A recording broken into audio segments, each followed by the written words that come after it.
Little Miss Ditzy by Roger Hargreaves. Welcome to Nonsense Land. You may have heard of it. It's where the trees are red and the grass is blue, where dogs wear hats and birds fly backwards, and where little Miss Ditzy lived, in the middle of Whoopee Wood. Nonsense Land really is quite the most extraordinary place. If you ever come across a worm wearing a straw boater and wearing a bow tie, you'll know you are in Nonsense Land. And if you ever happen to catch sight of a pig playing tennis, you'll know exactly where you are, won't you?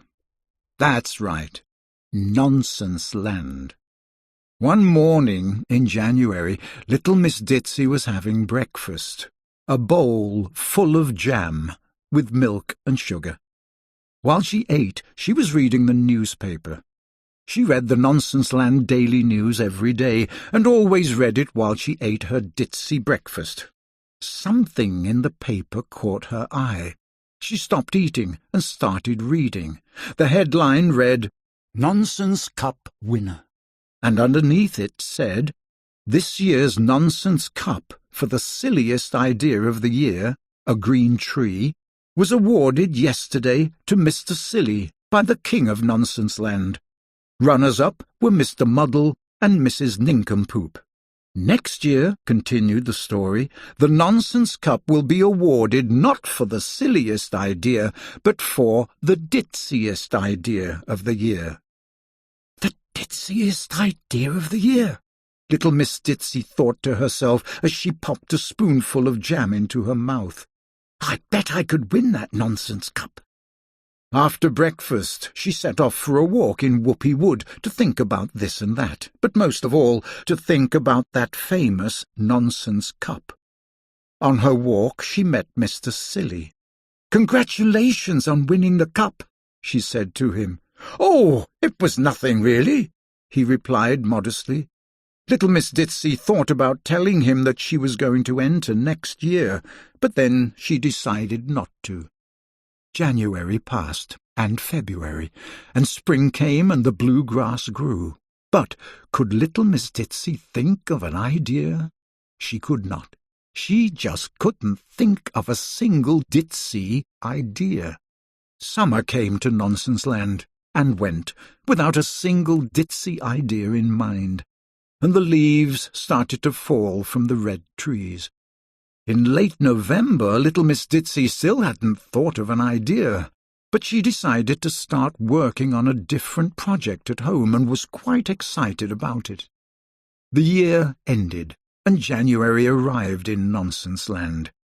A huge crowd gathered as usual in the square to see who had won that year's Nonsense Cup. The King of Nonsense Land mounted the specially built platform, and a hush descended on the crowd. "Ladies and gentlemen," the King announced, "again it is my pleasure to announce the annual winner of our famous Nonsense Cup. As you know," he continued, "the cup will be awarded this year to whoever has had the ditziest idea of the year." The crowd held its breath. "One of which," the King went on, "has been entered by Mr. Nonsense." The crowd looked as Mr. Nonsense held up his ditzy idea for all to see. A television set with no screen. "It's for people who don't like watching television," he explained proudly. The crowd clapped. "However," continued the King, "we have an even ditzier idea from last year's winner." Mr. Silly triumphantly showed his invention to the crowd. It was a clock. "If you look at it in the mirror, it tells you the right time," he announced. The crowd cheered, and Mr. Silly felt sure that he was going to win the Nonsense Cup for the second year running. "But," continued the King, and Mr. Silly realized that he wasn't. "But," said the King again, "we did announce that the Nonsense Cup was to be awarded for the ditziest idea of the year. And this year's winner has provided us with," he paused, "999 dots." Little Miss Ditzy held her breath and blushed. "Hurrah!" roared the crowd. "Follow me," said the king. The king and little Miss Ditzy led the crowd through Whoopee Wood to her cottage, and there they stopped and stared. Little Miss Ditzy had spent the whole month of December painting her cottage, but she was so ditzy and scatterbrained that she couldn't decide what colour to use, so she ended up with lots of dots instead of one colour. Hundreds and hundreds of different coloured dots, 999 to be exact.